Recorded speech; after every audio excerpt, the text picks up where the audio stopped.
9/11/2026, 11/5/2026 आणि 14/5/2026 या तारखेला आम्ही 3 अर्ज प्रशासक साहेबांना दिलं होतं. पहिला अर्ज असा होता की कोल्ड स्टोरेजचा जो विषय आहे मुंबई आणि पुणे आणि गायत्री कोल्ड स्टोरेज जे आहे ह्या कुठल्या मालकाचा आहे, आजपर्यंत किती त्यावर खर्च झाला आणि किती दूध पुरवठा केला ही माहिती पाहिजे.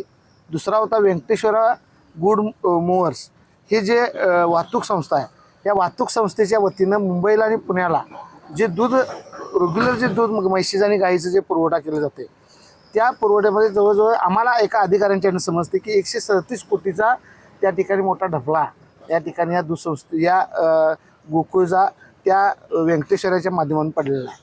त्याची माहिती आम्ही मागितली होती. आणि तिसरी माहिती की 2016 आणि ते 2021 या कालखंडात जी नोकर भरती 1138 नोकरदारांची झाली होती आणि अधिकाऱ्यांची झाली होती.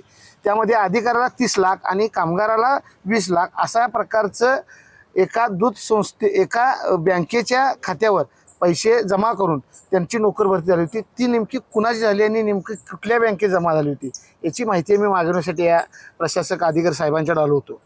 परंतु सातत्यानं प्रशासक साहेबांनी या ठिकाणी आल्यानंतर दूध संस्थेच्या प्रतिनिधींचा अपमानच केला. पहिल्यांदा गेल्यानंतर त्यांना बसण्यासाठी व्यवस्थासुद्धा व्यवस्थित केलेली नाही आणि चुकीच्या प्रकारे पहिल्यांदा टाळाटाळ करून या ठिकाणी सातत्यानं आम्ही 3च मागण्या केल्या होत्या. परंतु 8-15 दिवस थांबा, थोडे दिवस थांबा असं चालढकल ते करत आहेत आणि आम्हाला आणि आमच्या जिल्ह्यातील सर्व गोकुळ दूध उत्पादकातील संस्थांना ही माहिती आम्हाला देण्यास ते मुद्दाम ते टाळाटाळ करत आहेत.